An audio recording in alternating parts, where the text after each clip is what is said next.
আসসালামু আলাইকুম। সুলতানা সিয়ামি কিচেন আপনাদের সবাইকে স্বাগতম জানাচ্ছি। আমি সুলতানা। আশা করি সবাই ভালো আছেন। নিয়ে এসেছি আপনাদের জন্য নতুন একটি রেসিপি।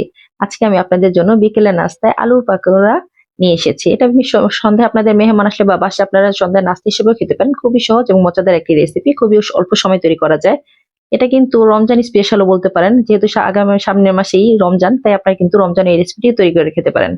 রেসিপিটি তৈরি করার জন্য প্রথমে আমি নিয়ে নিয়েছি 4টি মিডিয়াম সাইজের আলু। এটাকে আমি ছিলে গ্রেটার দিয়ে গ্রেট করে নিয়েছি।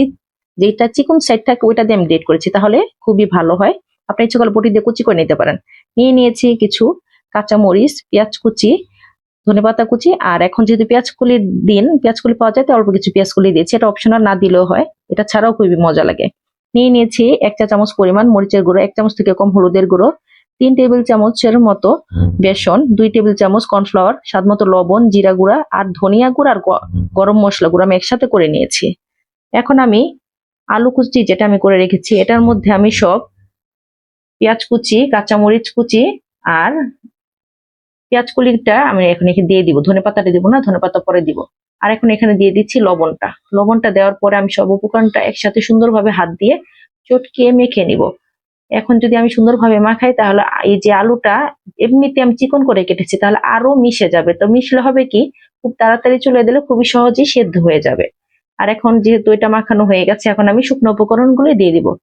আমি এখানে বেসন যেটা দিয়েছি, এটা পরিবর্তে ময়দাও ইউজ করতে পারেন বা আটা ইউজ করতে পারেন। আমি বেসনটা দিয়েছি, যেহেতু আমি এখানে আলু পাকোড়াটা করবো, বেসনটা কিন্তু খুবই ভালো লাগে, ক্রিস্পিটা ভালো হয়। তাই এখানে কিন্তু ময়দাও ব্যবহার করতে পারেন বা আটা ব্যবহার করতে পারেন, কোনো সমস্যা নেই।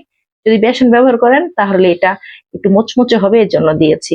আর কর্নফ্লাওয়ার দিলে তেমনি এইসব খাবারগুলি মুচমুচে হয়, তাই কর্নফ্লাওয়ারটা অবশ্যই যোগ করার চেষ্টা করবেন। না থাকলে সমস্যা নেই, এভাবে করেও খেয়ে দেখবেন, খুবই মজা হয়। এটা করেই না। এখন যখন এটা মাখানো হয়ে যাবে, এখন এই পর্যায়ে দিয়ে দিবেন ধনেপাতা কুচি। ধনেপাতা কুচিটা যখন দিবেন, তখন সুন্দরভাবে আলতো করে মেখে নিবেন। ধনেপাতা দিয়ে কিন্তু খুব বেশি প্রথমে একবারে মেখে নিতে হয় না, এই জন্যই পরে দিতে হয়। ধনেপাতাটা যখন আপনি দিবেন, তখন কিন্তু সবার লাস্টে যখন দিয়ে মাখানোর সময় বুঝতে পারবেন যে আপনার এটা কি ওই বাইন্ডিংটা হবে এই বেসন দিয়ে বা এই ময়দাটা দিয়ে হবে। যদি না হয়, তখন এই পর্যায়ে আরেকটু বেসন দিয়ে দিবেন বা ময়দাটা দিয়ে দিবেন। আমি বেসন ব্যবহার করেছি, তাই এখন দেখি যে বাইন্ডিংটা ভালো হচ্ছে না, তাই আমি আবার এখানে 1.5 টেবিল চামচ পরিমাণ বেসন দিয়েছি। এখানে মোট আমার 4.5 টেবিল চামচ পরিমাণ ময়দা লেগেছে। আর এখন বাইন্ডিংটা আরেকটু, যেহেতু একটু শক্ত হয়েছে, এখন অল্প পরিমাণে পানি নিয়ে আমি সুন্দরভাবে মাখিয়ে নিলাম। আর পাকোড়া তৈরি করলে একটু টেস্টিং সল্ট দিলে ভালো লাগে, খেতে কিন্তু দারুণ স্বাদ হয়, স্বাদটা বেড়ে যায় দ্বিগুণ। তাই একটু সবার লাস্টে একটু টেস্টিং সল্ট দিয়ে দিবেন স্বাদটা বাড়ানোর জন্য। এটা অপশনাল, আপনারা স্কিপ করতে পারেন। ভালো লাগে তাই দিয়েছি, যেহেতু মজার খাবারটা মজা লাগলে ভালো লাগে। আমার ব্যাটার রেডি করা শেষ।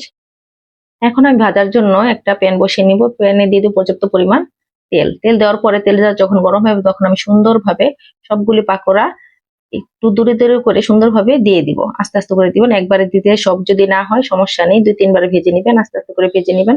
খুবই সুন্দরভাবে ভাজা হয়ে যাবে। এটা কিন্তু আপনার 10 মিনিট 12 মিনিট এমন করে ভাজা লাগে না, এটা কিন্তু খুবই তাড়াতাড়ি হয়ে যায়। কারণ আলুটা কিন্তু খুব চিকন করে কাটা, মাখানোর সময় কিন্তু অর্ধেকটা হয়েই গেছে, এজন্য খুব সময় লাগে না। আপনারা ভাববেন এটা খুবই ঝটপট একটা রেসিপি, খুবই ইজি, খেতেও হয় দারুণ। আপনারা যে কোনো সময় এইটা নাস্তাটা তৈরি করতে পারেন।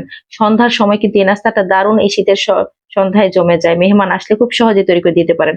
আর আসছে রমজান, এই রমজানে যখন একঘেয়ে আলুর চপ পেঁয়াজি খেতে খেতে বিরক্ত লাগবে, তখন অবশ্যই এই রেসিপি তৈরি করে খাবেন, দেখবেন খুবই ভালো লাগবে। দেখেছেন, খুব সহজেই তৈরি হয়ে গেল আলুর পাকোড়া। বিকেলের নাস্তায় এই আলুর পকোড়া খুব ঝটপট তৈরি করে নেবেন, খুব সহজে ভাজা হয়ে যায়। এক পিঠ ভাজা হলে আরেক পিঠ উল্টে দিলে খুব সহজে তৈরি হয়ে যায় এই আলুর পকোড়া। সবাই খুব মজা নিয়ে এই আলুর পকোড়াটা খেতে পারেন।